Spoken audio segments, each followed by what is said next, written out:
오늘은 요한복음 10장 6절에서 10절 말씀을 중심으로 양의 문이 되신 예수님에 대해서 함께 살펴보도록 하겠습니다.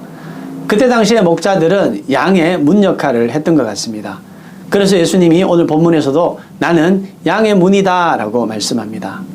예수님은 우리 삶의 문이 되신다라는 거죠. 자, 그렇다면 예수님이 어떤 문이 되실까? 그것은 바로 하나님께로 갈 수 있는 유일한 문이 되시는 분이 바로 예수님이다 라는 거죠. 내가 곧 길이요 진리요 생명이다. 나로 말미암지 않고는 아무도 아버지께로 올 사람이 없다 라고 말씀하셨습니다. 우리가 하나님께로 갈 수 있는 유일한 길, 문, 바로 예수 그리스도다 라는 사실이죠. 여러분, 양들이 우리 안에 있을 때 안전함을 느끼지 않습니까? 마찬가지로 우리 인생도 예수 그리스도 안에 있을 때 우리는 진정한 안정감을 누리게 되는 것입니다. 여러분, 우리가 예수님이 우리가 하나님께로 가는 유일한 길이고, 또한 우리가 예수님 안에서 안정된 삶을 살기 위해서는 반드시 믿음이 필요하다라는 거죠. 믿음이라는 것은 내가 어떤 상황과 환경들 속에서도 흔들리지 않는 하나님을 향한 신뢰를 보여주는 것이다 라는 거죠. 우리가 이런 믿음이 있을 때 우리는 예수님이 하나님께로 가는 유일한 길이며, 또한 예수님 안에서 우리가 안정감을 누리게 된다라는 것입니다. 우리가 예수님을 통하여서 이 문을 통과하게 될 때 어떤 일이 일어나느냐? 첫 번째는 구원과 꼴을 얻게 된다라고 9절에 말씀하고 있습니다. 우리가 예수님을 믿으면 하나님께서 그 믿는 순간 우리 가운데 구원을 약속해 주셨습니다. 우리가 예수를 믿는 그 순간 우리는 죽음에서부터 생명으로 옮겨지게 된 것입니다. 예수를 믿는 그 순간 우리가 하나님의 구원을 얻게 되는 것입니다. 그렇다면 여기서 들어가고 나가면서 꼴을 얻을 것이다 라는 것은 어떤 말일까요? 여러분, 구원이라는 것은 전적인 하나님의 은혜입니다. 하나님의 선물이죠. 하나님이 우리 가운데 거저 주시는 것입니다. 하지만 들어가도 나가도 꼴을 얻는다라는 것은 우리가 인간의 영역에서 뭔가 할 수 있는 일이 있음을 이야기해 주고 있다는 거죠.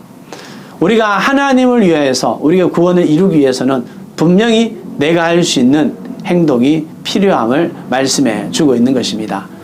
두 번째, 우리가 이 하나님께로 가는 유일한 문, 이 문을 통과할 때 어떤 일들, 어떤 현상이 일어나느냐?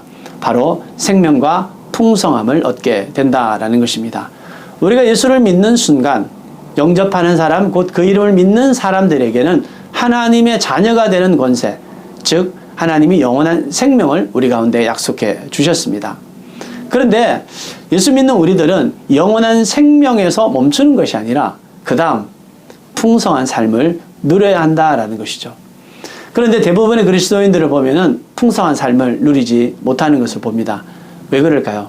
그것은 하나님께 그의 삶을 맡기지 않기 때문입니다. 우리가 풍성한 삶을 누리기 위해서는 반드시 우리의 삶을 우리의 주인 되시고 우리 인생의 최고의 경영자 되시는 예수님께 우리 인생을 맡겨야 합니다. 여러분들, 여기에는 믿음이 필요하죠. 여러분들, 믿음은 결단입니다. 어떻게 결단해야 되느냐? 순간순간 결단해야 되죠. 한 번 하고 마는 것이 아니라 지속적으로 결단하는 겁니다. 그렇다면 왜 우리가 이렇게 결단을 해야 되는가? 그것은 우리의 믿음을 방해하는 세력이 있기 때문입니다. 오늘 본문에 보니까 도적은 훔치고 죽이고 파괴하려고 온다라는 목적을 이야기하고 있습니다. 악마의 세력은 우리의 영혼을 훔칩니다. 우리의 영혼을 죽이고 우리를 파괴시킵니다. 하지만 하나님의 역사는 어떤 역사입니까? 생명을 주시고 풍성케 하시고 우리를 사랑하시고 격려하시고 세우시는 그런 역할이 우리 가운데 있다라는 거죠. 여러분, 우리가 예수라는 문을 통과할 때 우리는 이런 놀라운 것들을 얻게 되는 것입니다. 그런데 오늘 성경에 보니까 예수님이 나는 양의 문이다 라고 말씀하시면서 이 문이라는 영어 단어를 뭐로 표현하고 있느냐? 도어가 아니라 게이트로 표현하고 있습니다. 도어와 게이트의 차이가 뭘까? 도어라는 것은 방문을 열고 들어가면은 막다른 골목이 되는 거죠. 더 이상 진행할 수 없는 상황을 말합니다. 하지만 게이트는 어떤 곳인가? 여러분, 공항을 생각하면 아실 겁니다. 공항에는 도어라고 말하지 않고 게이트라고 말하죠. 또 다른 곳의 시작을 의미하는 것입니다.